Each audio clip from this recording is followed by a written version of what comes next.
안녕하세요, 여러분. 오늘은 나르시시스트의 정서적 학대 이겨내기 회복을 위한 조언이라는 주제로 이야기를 나눠보겠습니다.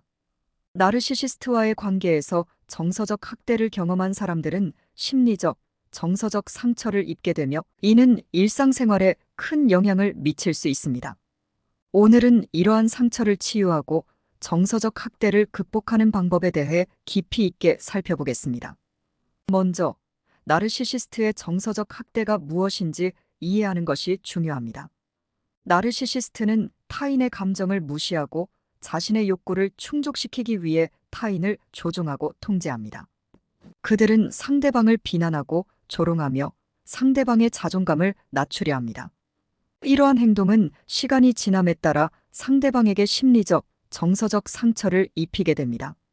관련된 통계를 살펴보면 나르시시스트와의 관계에서 정서적 학대를 경험한 사람들이 많습니다. 2020년에 발표된 연구에 따르면 나르시시스트와의 관계에 있는 사람들의 60% 이상이 정서적 학대를 경험했다고 보고했습니다. 이는 나르시시스트의 정서적 학대가 얼마나 흔한지를 보여줍니다. 첫 번째로 자신의 감정을 인식하고 인정하는 것이 중요합니다.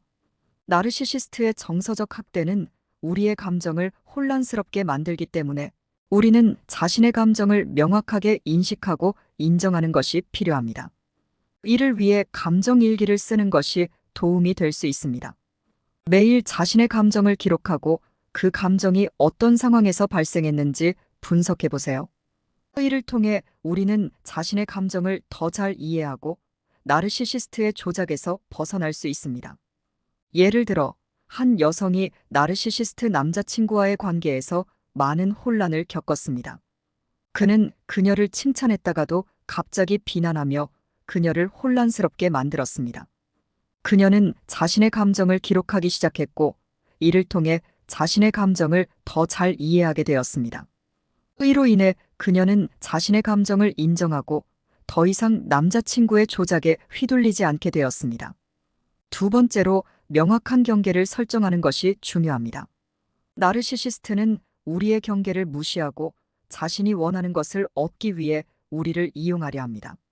그러므로 우리는 명확한 경계를 설정하고 이를 엄격하게 지켜야 합니다. 예를 들어, 나르시시스트가 우리의 개인적인 시간을 침해하려 한다면 우리는 단호하게 거절하고 우리의 시간을 존중해달라고 요청해야 합니다.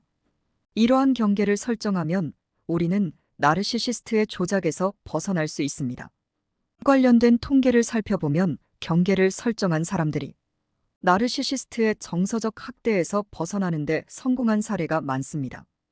2020년에 발표된 연구에 따르면 경계를 설정한 사람들의 75% 이상이 나르시시스트와의 관계에서 벗어나거나 그들의 정서적 학대를 크게 줄일 수 있었다고 보고했습니다. 이는 명확한 경계를 설정하는 것이 얼마나 중요한지를 보여줍니다. 세 번째로 자존감을 회복하는 것이 중요합니다. 나르시시스트는 우리의 자존감을 낮추려 하기 때문에 우리는 자신의 가치를 인식하고 자존감을 회복하기 위해 노력해야 합니다. 이를 위해서는 긍정적인 자기 대화, 자기 돌봄, 그리고 자신의 강점을 인정하는 것이 중요합니다. 예를 들어, 우리는 매일 아침 거울 앞에서 긍정적인 자기 대화를 연습하고 자신이 잘한 일들을 적어보는 것이 도움이 될 수 있습니다. 한 남성의 사례를 소개하겠습니다. 그는 나르시시스트 친구와의 관계에서 많은 상처를 받았습니다. 그의 친구는 항상 그를 비난하고 그의 자존감을 낮추려 했습니다. 그러나 그는 자신의 자존감을 회복하기로 결심하고 긍정적인 자기 대화를 연습하기 시작했습니다. 이를 통해 그는 자신의 가치를 다시 인식하게 되었고 더 이상 친구의 비난에 흔들리지 않게 되었습니다. 네 번째로, 다른 사람들과의 긍정적인 관계를 강화하는 것이 중요합니다. 나르시시스트와의 관계에서 벗어나기 위해서는 다른 사람들과의 건강하고 긍정적인 관계를 강화하는 것이 필요합니다. 이는 우리가 나르시시스트의 부정적인 영향에서 벗어나 긍정적인 에너지를 얻는 데 도움이 됩니다. 예를 들어, 우리는 가족, 친구, 동료들과 더 많은 시간을 보내고 그들과의 관계를 강화해야 합니다. 이러한 긍정적인 관계는 우리가 나르시시스트의 영향에서 벗어나는데 큰 도움이 됩니다. 한 여성의 사례를 소개하겠습니다. 그녀는 나르시시스트 남편과의 관계에서 많은 고통을 겪었습니다. 그러나 그녀는 다른 사람들과의 긍정적인 관계를 강화하기로 결심했습니다. 그녀는 가족과 더 많은 시간을 보내고 새로운 친구를 사귀며 그들과의 관계를 강화했습니다. 이로 인해 그녀는 나르시시스트 남편의 부정적인 영향에서 벗어날 수 있었고 자신의 자존감을 회복할 수 있었습니다. 다섯 번째로 전문가의 도움을 받는 것이 중요합니다. 나르시시스트와의 관계는 매우 복잡하고 때로는 우리가 혼자 해결하기 어려울 수 있습니다. 이럴 때는 전문가의 도움을 받는 것이 좋습니다. 심리치료사나 상담사는 우리의 감정을 이해하고 우리가 나르시시스트와의 관계에서 벗어나는데 필요한 도구와 전략을 제공할 수 있습니다.